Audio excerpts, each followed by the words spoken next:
ओम नमो भगवते वासुदेवाय। आप सभी का दिन शुभ हो और भगवान नारायण की कृपा आप सभी पर बनी रहे।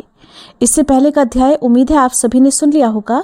अब सुनिए आगे का वृत्तांत।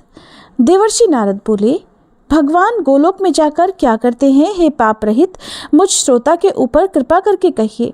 तब देवर्षि नारद के पूछने पर श्री नारायण बोले, हे नारद, पाप रहित अधिमास को लेकर भगवान विष्णु के गोलोक जाने पर जो घटना हुई वह हम कहते हैं, सुनो। उस गोलोक के अंदर मणियों के खंभे से सुशोभित सुंदर पुरुषोत्तम के धाम को दूर से भगवान विष्णु देखते हैं। उस धाम के तेज से बंध हुए नेत्र वाले श्री विष्णु धीरे धीरे नेत्र खोलकर और अधिमास को अपने पीछे कर धीरे धीरे धाम की ओर जाते हैं। फिर अधिमास के साथ भगवान के मंदिर के पास जाकर श्री विष्णु अत्यंत प्रसन्न हुए और उठकर खड़े हुए द्वारपालों से अभिनंदित भगवान विष्णु पुरुषोत्तम भगवान की शोभा से आनंदित होकर धीरे धीरे मंदिर में गए और भीतर जाकर शीघ्र ही श्री पुरुषोत्तम श्री कृष्ण को नमस्कार करते हैं। गोपियों के मंडल के बीचों बीच में रत्नमय सिंहासन पर बैठे हुए श्री कृष्ण को नमस्कार कर पास में खड़े होकर श्री विष्णु बोले, गुणों से अतीत, गोविंद, अद्वितीय, अविनाशी, सूक्ष्म, विकार रहित, विग्रहवान, गोपों के वेश के विधायक, छोटी अवस्था वाले, शांत स्वरूप, गोपियों के पति, बड़े सुंदर, नूतन मेघ के समान श्याम, करोड़ों कामदेव के समान सुंदर, वृंदावन के अंदर रास मंडल में बैठने वाले पीत रंग के पीतांबर से शोभित, सौम्य, भौहों के चढ़ाने पर मस्तक में 3 रेखा पड़ने से सुंदर आकृति वाले, रास लीला के स्वामी, रास लीला में रहने वाले, रास लीला करने में सदा उत्सुक, 2 भुजा वाले, मुरलीधर, पीत वस्त्रधारी, हे अच्युत, ऐसे भगवान की मैं वंदना करता हूँ। इस प्रकार स्तुति करके भगवान श्री कृष्ण को नमस्कार कर पार्षदों द्वारा सत्कृत श्री विष्णु रत्न सिंहासन पर श्री कृष्ण की आज्ञा से विराजमान हो गए।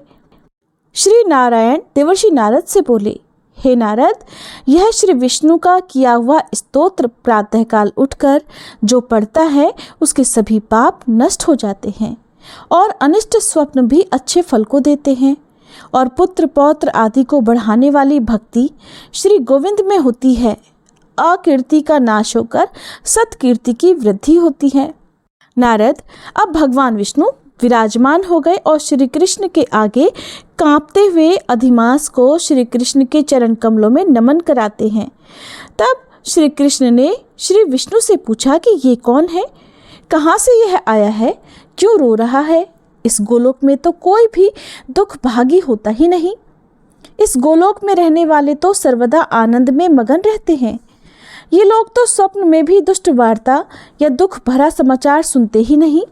इसलिए हे विष्णु, ये क्यों कांप रहा है और आंखों से आंसू बहाता दुखित हमारे सामने किस लिए खड़ा है?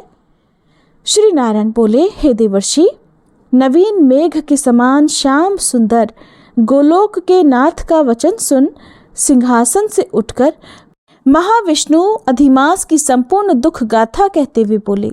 श्री विष्णु बोले, हे वृंदावन की शोभा के नाथ, हे श्री कृष्ण, हे मुरलीधर, इस अधिमास के दुख को आपके सामने कहता हूँ, आप सुनिए।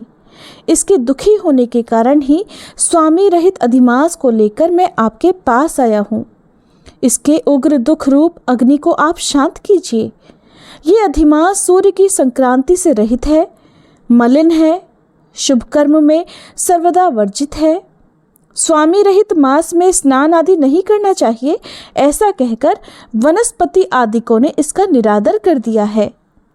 12 मास, कला, क्षण, अयन, संवत्सर आदि सेश्विरों ने अपने अपने स्वामी के गर्व से इसका अत्यंत निरादर किया है। इसी दुख की अग्नि से जला हुआ ये मरने के लिए तैयार हुआ। तब अन्य दयालु व्यक्तियों द्वारा प्रेरित होकर हे ऋषिकेश, शरण चाहने की इच्छा से ये हमारे पास आया और कांपते कांपते घड़ी घड़ी रोते रोते अपना दुख इसने कह दिया। इसका ये बड़ा भारी दुख अब आपके बिना टल ही नहीं सकता। इसलिए प्रभु, इस निराशय का हाथ पकड़कर मैं आपकी शरण में इसे लेकर आया हूँ। दूसरों का दुख आप सहन नहीं कर सकते, ऐसा वेद जानने वाले लोग कहा करते हैं। इसलिए इस दुखी को कृपा करके सुख प्रदान कीजिए। हे जगतपते, आपके चरण कमलों में प्राप्त प्राणी शोक का भागी नहीं होता है। ऐसा वेद जानने वालों का कहना भला कैसे झूठ हो सकता है। मेरे ऊपर कृपा करके भी इसका दुख दूर करना अब आपका कर्तव्य है, क्योंकि सब काम छोड़कर इसको लेकर मैं आया हूँ और मेरा आना अब आप सफल कीजिए। बार बार स्वामी के सामने कभी भी कोई विषय नहीं कहना चाहिए, ऐसी नीति के जानने वाले बड़े बड़े पंडित सदा कहा करते हैं।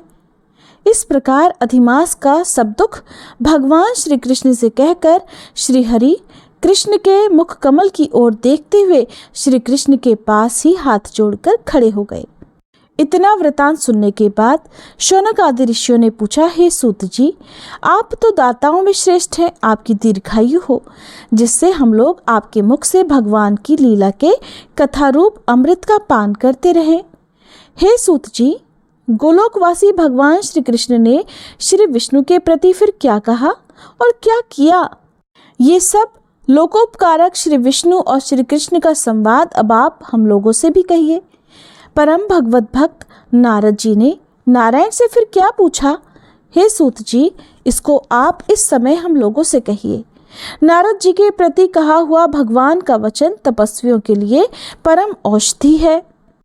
तब श्री सूत जी महाराज ने शौनक आदि ऋषियों को जो कुछ भी बताया उसका वृतांत आप सभी अगले अध्याय में जरूर सुनिएगा। उम्मीद है आज आपने हमारे चैनल पर शिव महापुराण की कथा भी सुनी होगी। अगर आप ये कथाएं नहीं सुन रहे हैं तो प्लीज़ कमेंट करके जरूर बताइएगा।